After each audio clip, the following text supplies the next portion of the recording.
sideways on you guys? Well, we got owned in our own zone. And first of all, they're a hell of a hockey club. As a group, they've been at it for years. They've got top veteran players.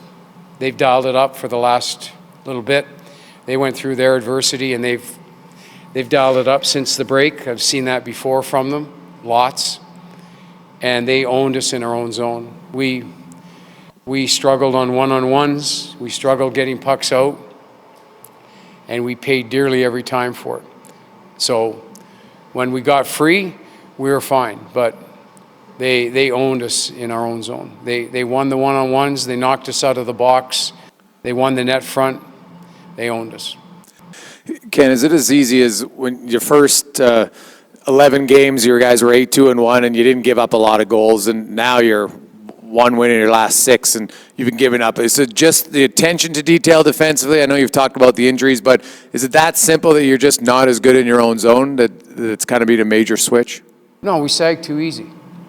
We sag too easy. You know, we don't pop our head up for long enough. We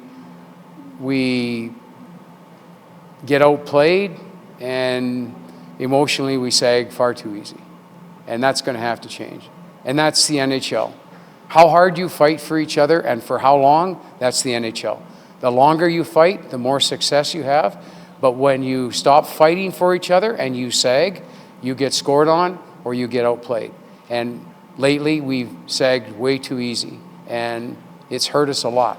And it's a very young team with a lot of young players playing key positions. This is a first experience, and now we're getting some veteran hockey clubs that know about winning, and they're taking it to us. They see where we're banged up, and they're going right after it, and they're taking advantage of it. And they're locked in. They're throwing 4 in on the forecheck, and they're taking advantage of a situation. Maybe 2 weeks from now, another team's in the same boat as us, but they're taking big advantage of it right now. Just to expand on that sagging, what do you see when bad things happen? What do you see? Well, we get down emotionally. We get down emotionally. Young people, we get down, and it's a learned skill. It doesn't happen. You have to go through it, and we're going through it. You know, we had a lot of things go right when we were winning. Everything, goaltending, special teams, everything was going right. But there's bumps now, and teams are smart. They can read the roster, and they can see where we're at, and they're climbing all over it, and they're coming at us, and we're going to have to fight longer and harder and stay with it if we expect to get points in the game. But right now we're sagging and getting discouraged too early in the hockey game for my liking, and I know for the players' liking, they would say the same thing.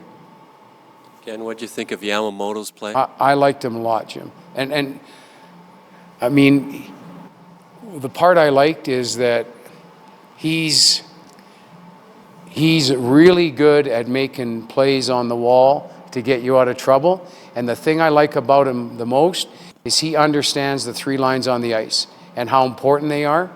And, you know, he's a good young player. Like, he does things that, as a coach, you love.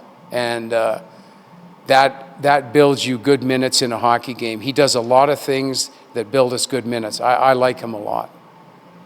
Ken, despite what's going on around them, can you speak to McDavid and Draisaitl in contrast to what's going on in Dallas with the comments that Lights and I guess Gallardi and with an eye to the fact that you had those 2 players last year? Yeah, well, look, I know both players in Dallas, so I'm both. You know, they had wonderful years for me last year, especially Sagan. I think it's completely different with Connor and Leon. I think we spend too much time counting on them. I think we spend too much time having them do everything all the time, every situation. I've said this for a little while now, Terry, we need more participation, and it's on me to include people, and there's some adversity, you know. You look at Ty Ratty tonight. Ty had a very good game from the red line in, and he struggled from the red line back. And I'm going to have to help him learn to play from the red line back, because we're going to need players like that. And we've got other younger players. To me, Puliarvi's had 2 tough games now. Well, he's on our team. We're going to have to get him to play.